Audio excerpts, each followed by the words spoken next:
তো hello guys, welcome back again to the channel the camera খোর। তো basically আজকে আমরা দেখতে পাচ্ছি হন্ডা অ্যাক্টিভা 125।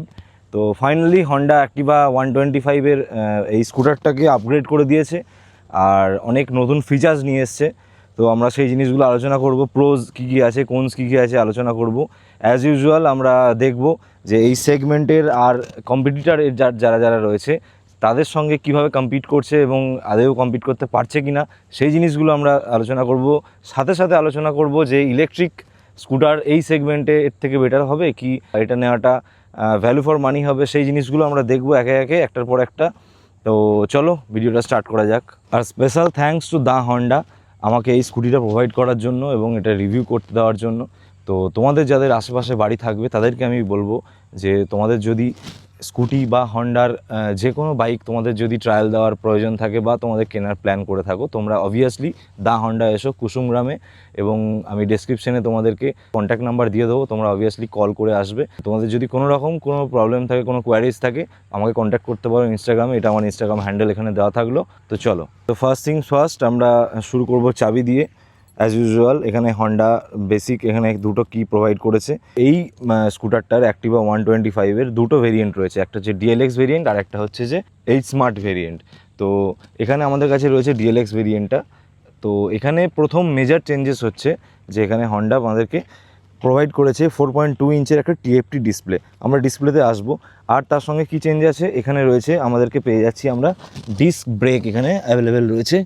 আর ডিএলএক্সের সঙ্গে এইচ স্মার্ট ভেরিয়েন্টের মধ্যে কী কী তফাৎ রয়েছে, ডিএলএক্স ভেরিয়েন্টে আমাদের কাছে ফোন কানেক্টিভিটির অপশানসটা এখানে নেই, যদিও এখানে টগল সুইচ সমস্ত রয়েছে, কিন্তু ফোন কানেক্ট করার জন্য আমাদেরকে কিন্তু ব্লুটুথ যেটা ফাংশনালিটি রয়েছে হন্ডার অ্যাপের সঙ্গে যেটা কানেক্ট করা যাবে, সেটার জন্য আমাদেরকে কিন্তু এইচ স্মার্ট ভেরিয়েন্টে যেতে হবে। তো চলো একে একে সব জিনিসগুলো আমরা দেখে নিই। প্রথম এখানে আমরা ফ্রন্ট লুকে যদি চলে আসি, আমরা দেখতে পাবো এখানে অনেক বেশি ক্রোমের কাজ করা হয়েছে। যেমন এখানে এলইডি হেডলাইটের সাথে সাথে এখানে উপরে ক্রোমের এখানে ফিনিশ দেওয়া হয়েছে। এখানে ইন্ডিকেটার হ্যালোজিন বেসে ইউজ করা হয়েছে, এখানে ডিআরএল প্লেস করা হয়েছে, এখানে ফের এখানে ক্রোমের গার্নিশিং করা হয়েছে, এদিকে সেম। বাকি এখানে যদি আমরা মাডগার্ডের কথায় আসি, এখানে মেটালের মাডগার্ড ইউজ করা হয়েছে এবং তার সাথে এখানে সুন্দর এখানে একটা কাভার দেওয়া হয়েছে, প্রোটেক্টর দেওয়া হয়েছে। এটা সাধারণত বাইক রাস্তায় চলার ফলে কি হয়, এখানে মাটি বালি এ সমস্ত লেগে এই জায়গাটাতে রাস্ট চলে আসে, তো সেটার জন্য এখানে সুন্দর একটা গ্লাইডিং ইউজ করা হয়েছে প্লাস্টিকের, যার ফলে এই জায়গাটা অনেকটা প্রোটেক্ট থাকবে। রিফ্লেক্টর প্লেস করা হয়েছে এখানে, এখানে সাসপেনশন ইউজ করা হয়েছে। এখানে আমরা টায়ারে যদি চলে আসি, এখানে দেখতে পাবো এমআরএফের টায়ার ইউজ করা হয়েছে এবং টায়ারের সাইজ এখানে দেওয়া হয়েছে 12 ইঞ্চি। অ্যালয় হুইল এখানে ব্যবহার করা হয়েছে। আচ্ছা, তো এখানে ফিউল লিড ওপেন করার অপশন রয়েছে, এখানে সিট ওপেন করার অপশন রয়েছে। বাকি এখানে একটা ছোট্ট স্টোরেজ স্পেস দেওয়া হয়েছে, এখানে একটা হুক দেওয়া হয়েছে, তার সাথে সাথে এখানে একটা হুক প্লেস করা হয়েছে। এখানে অনেক বেশি বড় এবং ভাস্ট এখানে ফুটরেস্ট দেওয়া হয়েছে এবং এখানে কোনো জিনিসপত্র আনার ক্ষেত্রেও কিন্তু এখানে অনেকটা জায়গা এখানে হন্ডা প্রোভাইড করেছে। আমরা যদি সাইড প্রোফাইলে চলে আসি, আমরা এখানে দেখতে পারবো এখানে অ্যাক্টিভা 125-এর ব্যাজিং করা হয়েছে উইথ ক্রোম গার্নিশিং। এখানে ফুটরেস্ট দেওয়া হয়েছে, যেটা যথেষ্ট প্রিমিয়াম এখানে লুক প্রোভাইড করছে ফুটরেস্টটা। এখানে সাইলেন্সার দেওয়া হয়েছে, এখানে সাইলেন্সারের গার্ড রয়েছে। এখানে রিয়ার প্রোফাইলে যদি আমরা চলে আসি, দেখতে পাবো এখানে হ্যালোজিন বেসে টেল ল্যাম্প ইউজ করা হয়েছে, এখানে হ্যালোজিন ইন্ডিকেটার রয়েছে এবং এর মধ্যে এখানে অ্যাক্টিভা 125-এর ব্যাজিং উইথ ক্রোম গার্নিশিং। এখানে হন্ডার লোগো রয়েছে, এখানে ফিউল লিড রয়েছে। আমরা ওপেন করে দেখিয়ে দেবো। এখানে মাডগার্ড প্লেস করা হয়েছে। গ্র্যাব হ্যান্ডেলের যদি কথা বলি, এখানে অ্যালুমিনিয়ামের গ্র্যাব হ্যান্ডেল ব্যবহার করা হয়েছে, যেটা খুবই স্টাডি এবং অনেকটা বড়। সিটের যদি কথা বলি, সিটের কুশনিং ভালো এবং অনেকটা ওয়াইড সিট এখানে ব্যবহার করা হয়েছে, যেটার ফলে রাইডার এবং পিলিয়ানের বসার ক্ষেত্রে কোনো রকম সমস্যা এখানে হবে না। ফ্যামিলি পার্সনদের ক্ষেত্রে এটা বসা খুবই কমফোর্টেবল রাইড এক্সপিরিয়েন্স পাওয়া যাবে। তো চলো আমরা চাবিটা একবার অন করে দেখে নিই। ডিসপ্লেটা প্রথমে, তো এখানে সেম হন্ডার সাইন এসপি 125-এর যে ডিসপ্লেটা এখানে ব্যবহার করা হয়েছিল, সেই 4.2 ইঞ্চ ডিসপ্লে এখানে ব্যবহার করা হয়েছে সেম। তো ডিসপ্লেতে কী কী অপশানস আমরা পেয়ে যাচ্ছি, এখানে প্রথম আমরা ইকো ইন্ডিকেটার পেয়ে যাচ্ছি প্রথম, যেটা লেভেল বাই লেভেল এখানে ইন্ডিকেট করবে। এখানে ট্যাকোমিটার, অবভিয়াসলি স্কুটারে ট্যাকোমিটার দেওয়া হয়েছে। এখানে সাইড স্ট্যান্ড ইন্ডিকেটার দেওয়া হয়েছে, এখানে ফিউল ইন্ডিকেটার দেওয়া হয়েছে, এখানে ওডোমিটার দেওয়া হয়েছে। আর এখানে টাগল সুইচ করার ফলে তুমি অনেক কিছু দেখতে পাবে, সেগুলো দেখিয়ে দিচ্ছি। এখানে টাইম ইন্ডিকেটার দেওয়া হয়েছে।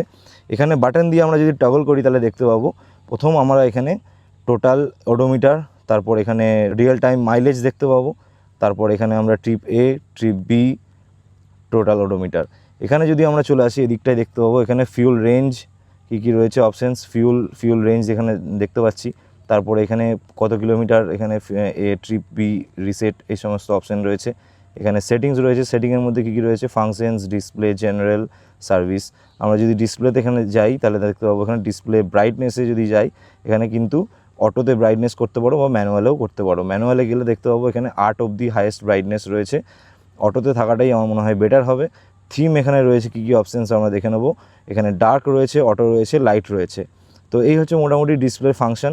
তো side stand cut off sensor রয়েছে, সেটা একটা খুব বড় মেজর চেঞ্জেস এখানে। আর একটা হচ্ছে এখানে হন্ডার ব্যাজিং এখানে সুন্দর করা রয়েছে। সুইচ গিয়ার্সে যদি আমরা কথা চলে আসি তাহলে আমরা দেখতে পাবো এখানে ইঞ্জিন কাট অফ সুইচ তো এখানে নেই, কিন্তু এখানে auto start switch with silent start এখানে প্রোভাইড করা হয়েছে। একদম এখানে সাইলেন্টলি বাইক এখানে স্টার্ট হয়ে যায়। তো হন্ডার অ্যানিমেশনটা এখানে আমরা দেখতে পাবো। আচ্ছা, তো এদিকে লেফট সাইডে রয়েছে এখানে হেডলাইট, আপার, ডিপার এবং এখানে পাসিং রয়েছে। তার সাথে এখানে টগল সুইচ রয়েছে, এখানে ইন্ডিকেটার রয়েছে এবং এখানে হর্নের সুইচ রয়েছে। হর্নটা তোমাদেরকে একবার শুনিয়ে দিই। ডিসেন্ট হর্ন এখানে প্রোভাইড করা হয়েছে। আর একটা জিনিস যেখানে হন্ডা এখানে প্রোভাইড করেছে সেটা হচ্ছে এখানে একটা ছোট্ট টাইপ সি এখানে চার্জার হন্ডা প্রোভাইড করেছে। সেটা আমরা দেখে নিই। এই যে এখানে একটা ছোট্ট টাইপ সি চার্জার এখানে প্রোভাইড করা হয়েছে। বাকি এই যে সমস্ত প্লাস্টিকগুলো ইউজ করা হয়েছে এখানে হার্ড প্লাস্টিক এবং খুব ভালো কোয়ালিটির প্লাস্টিক, যেটা এখানে ফিল হয় আমরা দেখতে পাচ্ছি। যদি আমরা স্টোরেজের ব্যাপারটা দেখে নিই, এখানে স্টোরেজ ওপেন করতে গেলে বা ফিউল লিড ওপেন করতে গেলে আমাদেরকে চাবিটা অফ করতে হবে। তো সিট যদি আমরা ওপেন করি তো আমরা দেখতে পাবো এখানে মিডিয়াম সাইজের একটা স্টোরেজ স্পেস দেওয়া হয়েছে। এখানে মেড কিট রয়েছে। আর ফিউল লিডটা ওপেন করলে আমরা দেখতে পাবো এখানে ফিউল লিডে কেমন দেওয়া হয়েছে। প্রথম তো এখানে E20 ফিউল সাপোর্টেড। দ্বিতীয় কথা, এখানে একটা ছোট্ট প্রবলেম হচ্ছে, এখানে কিন্তু এটা পুরোটা ওঠে না, এই অবধি ওঠে, যার ফলে একটুখানি আনকনভিনিয়েন্ট লাগে। এটা ম্যানুয়ালি খুলতে হবে, সেটা ঠিক আছে, কিন্তু এটা যদি পুরোপুরি উঠে যেত বা অন্যভাবে করা হতো সেটা একটু ভালো লাগতো। যাই হোক, যো হ্যাঁ यही হ্যাঁ। বাকি এদিকে এখানে অ্যাক্টিভা 125-এর লোগো উইথ ক্রোম গার্নিশিং দেওয়া হয়েছে। এখানে কিক স্টার্ট রয়েছে, এখানে ডাবল স্ট্যান্ড রয়েছে। ওখানে দেখতে পাচ্ছি আমরা side stand cut off sensor ওখানে লাগানো রয়েছে। ফুট রেস্টের কোয়ালিটি খুবই ভালো এখানে প্রোভাইড করা হয়েছে। এগুলো ছোটো ছোটো এখানে প্লাস্টিকের কাজ করা হয়েছে, এগুলো প্লাস্টিক, এগুলো ফাইবার ইউজ করা হয়েছে। তো এই হচ্ছে মোটামুটি ওভারঅল লুক হন্ডা অ্যাক্টিভা 125-এর টিএফটি ভেরিয়েন্টের। তো দিস ইজ ইট। তো ফার্স্ট থিং ফার্স্ট, আমরা যেটা স্টার্ট করব সেটা হচ্ছে যে ইঞ্জিন দিয়ে। আমরা এখানে পাচ্ছি 123.9 সিসির একটা এয়ার কুলড ইঞ্জিন। এটা প্রডিউস করে 8.5 PS পাওয়ার আর 10.5 নিউটন মিটার স্টক। তো that's a good amount of power for the scooter. এরপর যদি আমি ব্রেকের কথায় আসি, সামনে ডিস্ক ব্রেক অফার করছে আর পিছনে অফার করছে ড্রাম ব্রেক। তো আমরা ডিস্ক ব্রেকের কোয়ালিটি কেমন সেটা আমরা যদি চেক করি, তো এখানে বাইট ভালো, তবে not as good as a bike.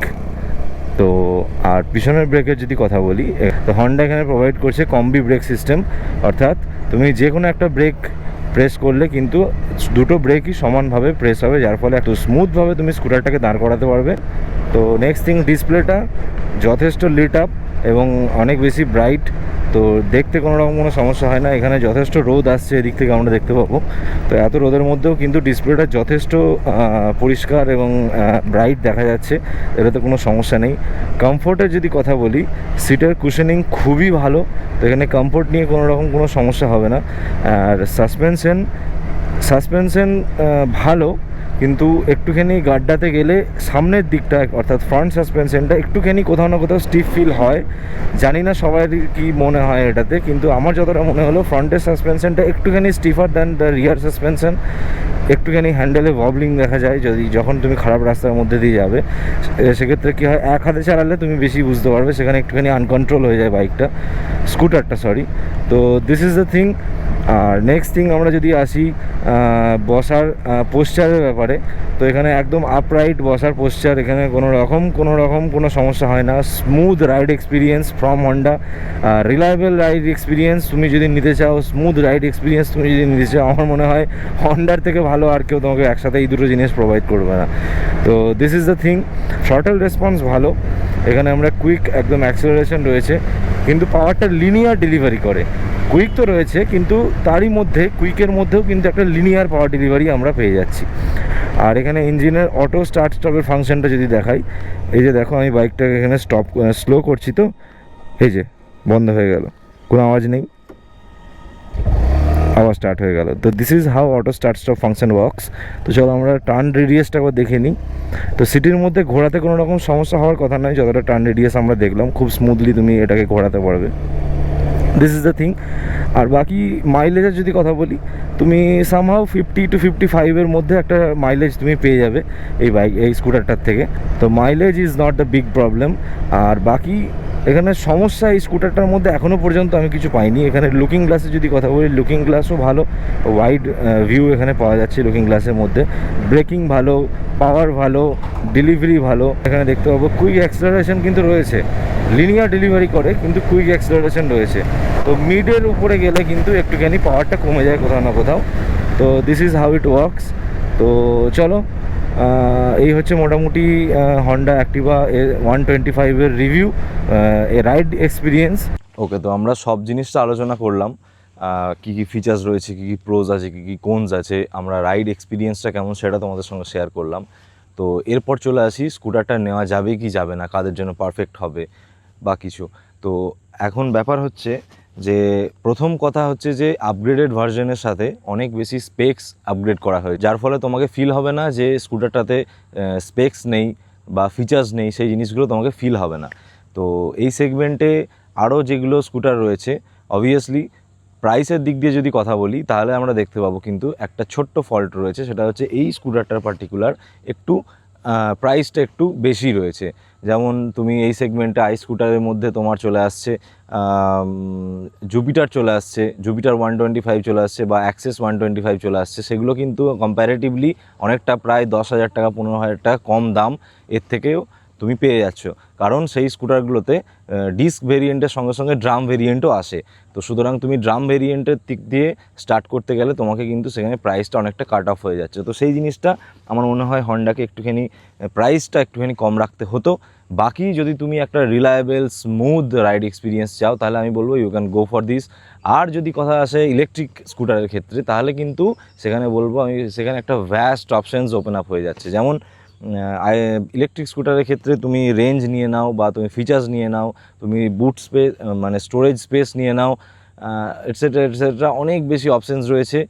তারপরে পাওয়ার নিয়ে নাও, সেইগুলো অনেক বেশি অপশানস তোমার কাছে রয়েছে, এবং প্রাইসেও তুমি এই রেঞ্জের মধ্যে তুমি অনেক বেটার অপশানস পেয়ে যাবে।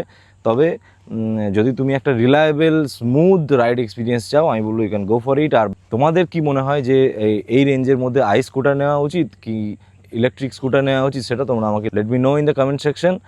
আর বাকি আজকে ভিডিওটা এখানেই শেষ করছি। রাইড কেয়ারফুলি, সিট বেল্ট পরো, হেলমেট পরো, ভালো থেকো।